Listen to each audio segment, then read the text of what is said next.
Hello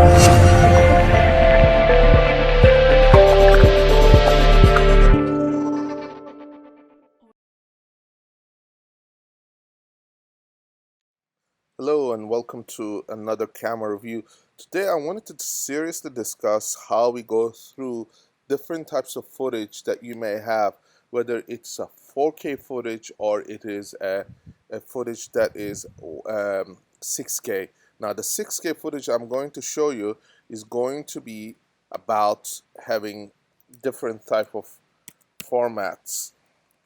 And this is, give it a name. So we are editing, so let's put that name over there. And then what we're going to do is we're going to import, and the way we import is we go here, import, and you'll see there are different types of things. And let's take a, for example, let's take Mudfunk. We have the gimbal work, which is a 1DC. This is the red, so let's take a footage from the red, and let's take for example these four, and we import them here. Now what you will see is that this, as soon as you put this under the timeline and you look at what the sequence settings is, you'll see that it's a 4096 by 2160. This is a 4K footage. This is the DCI settings. I'm seeing 23.976. This is 23 frames per second, or the 24 frames per second. That is what we use. Now video previews, we are having a 1920 by 1013. So normally what you will want to have is that 1080. What that means is when you viewing the footage, you don't want to have a lot of data being pushed through Premiere or Final Cut to get the look. So you want to set this at 1920, and it makes the workflow a lot easier. Now we're gonna see this here. This is one of the footage, and let's put a second one here, and we're gonna look at the footage as it is. This is ungraded, as we will see, and this is one of the projects that we are working on, and it's gonna be a feature film. Now let's go back to here, and we have the record shop interview, and let's take footage as such. Here is same gentleman, and we'll take several of them here, one. And you notice that the footage is a little bit different than the ones that we have here. As you can see here, it's not cut into 4-minute bits. It's cut into much larger bits, and that's per take. Now here what we'll see is that there is almost a kind of color grading that happens, and because this is not set to be at C-log per se, the C-log, even if it is not a very flat profile, and this here is the profile that we have been using, and this is the profile that is not extremely flat. But what we're going to do is we're going to go to film, and we can use film convert, we can use magic bullet, we can use all kinds of things, but these are the primary presets that you can use. I personally like to throw in something like a neutral start to see how that will do. You see how it all got dark, because that is adding a lot of coloring, a lot of effects, and that is causing the problem there. So what we're going to do is we're going to go here and reduce that. Now we're seeing some kind of a look that is nice, but we have very highlights blown out here. So we're going to work with the whites first before we work on the highlights. So we're going to reduce the whites as much as possible. It's not going to make all that much difference, and the computer will take some time before the adjustment takes place. So we'll leave that there.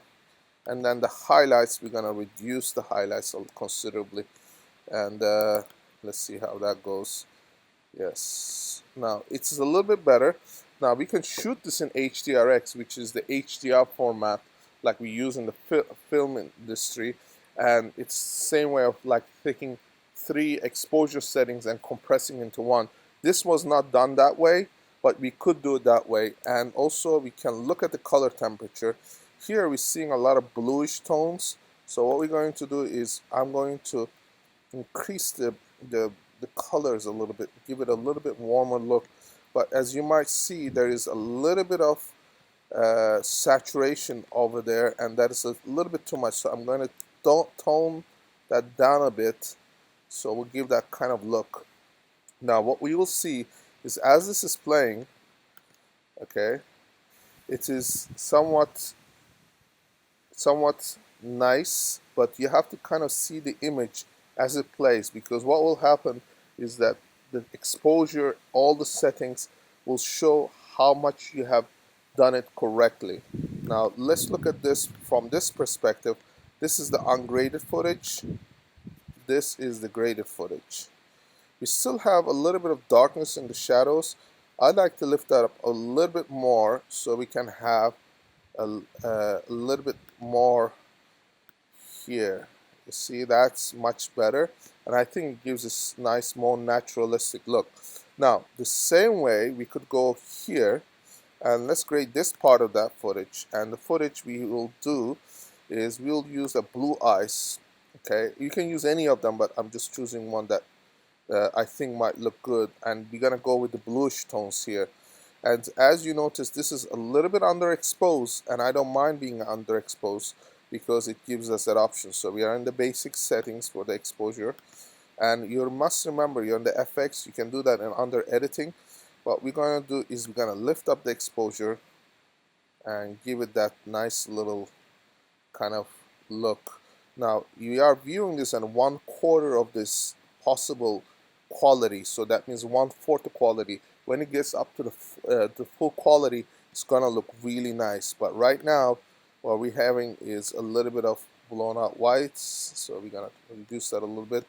And it's always best to start with the whites, so I will go with the whites first and reduce that a little bit. That's good, and still having a little bit of highlights.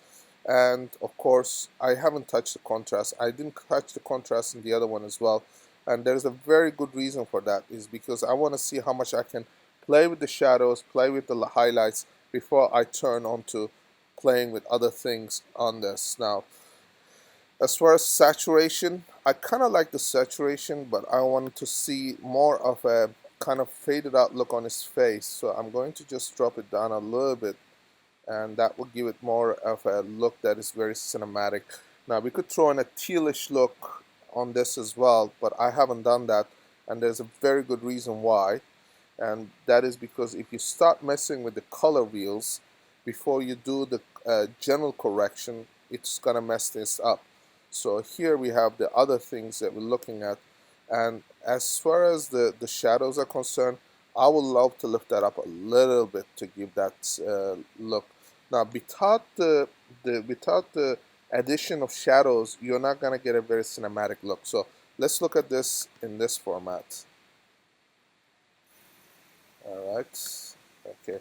Now the computer is having a little bit of a hard time because we did a lot of adjustment, but here it is. Yes. Now when you have this kind of issue that's happening, we'll stop this, and what we'll do is we'll mark this section. So we'll go from here, and let's do this here up to this point. Here we say we click, right click, and then we go to mark out, and then we go here, which is a sequence, and render effects in and out. That will make sure that the thing plays correctly, and it will only take a few seconds, but that's going to help you to play the thing a lot better. And one of the other things that helps is to save it. So let's save this project and see how this performs.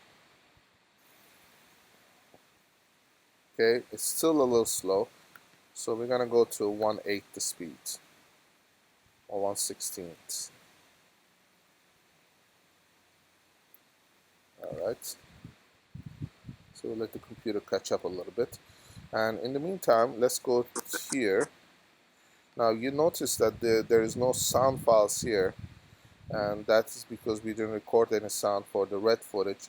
What we're looking at right now is the footage from the 1DC, and I kind of like the 1DC. I like to put this here with a more natural look, but as you notice, there is not a lot of difference.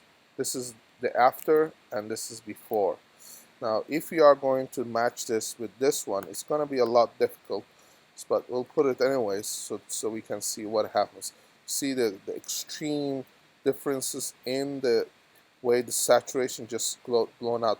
So let's make this way. First of all, we'll do this the difficult way, which is to drop the saturation. And the saturation we have here is going to start first by getting the exposure up a little bit, so we see how that is. The image quality, of course, is going to return after we do that. That's the viewing part.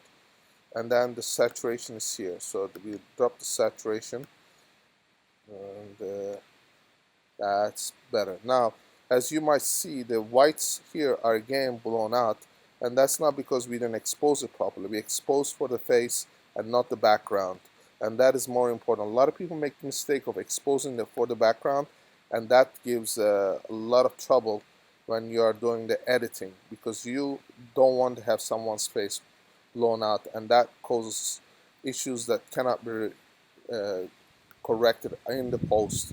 What you can correct basically is the footage that you have, and as you can see, we recovered some of the whites, although the information is not exactly there. It's fair enough to say that you have this. Now here, you don't need to lift up the shadows a lot more, but I'll do just a bit to show you the quality difference. Now we're seeing it quite nicely. And of course, we can play with the contrast now that we have adjusted it. Doesn't need a whole lot of contrast difference. So this is one version of looking at it. Okay, so this is the hard way. Personally, I like the other presets, and that is here, which we can do is use this Fuji, and Fuji I found pretty much matches very well with the red footage here. So let's look at it. Okay, this has got this and here. Now, the reason we're seeing a lot more yellow and other stuff is because of the way that we structured the background. Of course, what we'll do is when we are doing this in the post, we'll put these two footages together close side by side and go back and forth between one and the other to get the footage right. Now, this got a little bit more yellow, and that is when we are going to turn on to the color wheel. But I'm not going to go into the color wheels very much here, is because once you get into that, it gets a lot more difficult to explain something that is takes more of a attention in terms of figuring out how to match this. This is kind of like an art. Now you see this is a very airy look. This is very GH4 look, and that is because we played it to the blues and the shadows. And then again, we can play with the blues here and drive it a little bit, and then we need to off balance this.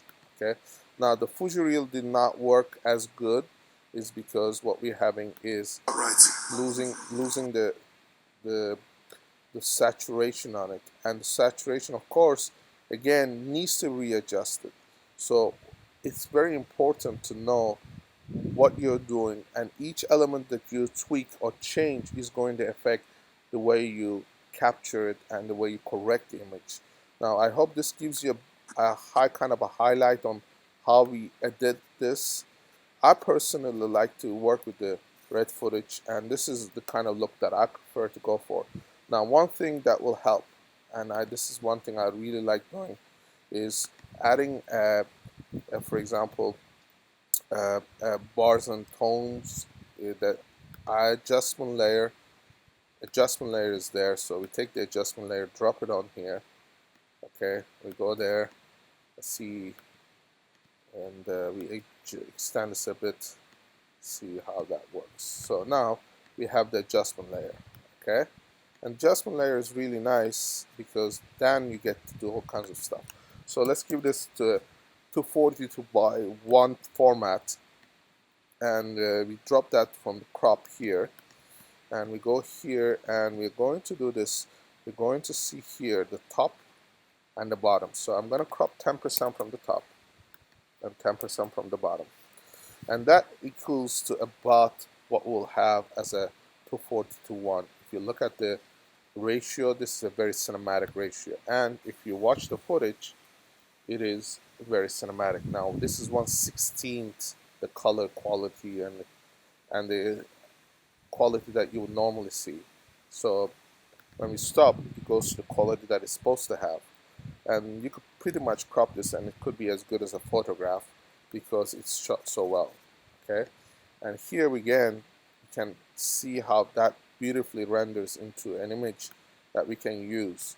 As far as the 1DC, the 1DC still needs a lot of work, but as you can see, this is the look that we have had, and this is the other footage. It's very yellowish, which I don't like, and this is very much a GH4, GH5 look, and also an ARRI look. So personally, I like this look that is more sharp, more crisp, and depends on the style of film that you're doing, but this is the one to go for. So if you have any questions and you want to ask me about editing epic footage, red footage versus the Canon 1DC footage, this is what it is. Whether you're using C500, C300, or any of the Canon, you're probably going to get something like this because they use the same kind of format. And then we have the red epic format, which is R3D, and that's what's going to give you this look. So if you do like to edit and have questions, drop it down in the section below and I'll try to answer it. Please, if you like the video, subscribe to the video and subscribe to our channel, and you can visit camerareview.ca to see in-depth articles about things that we are working on, and I hope to see you next week. Thank you.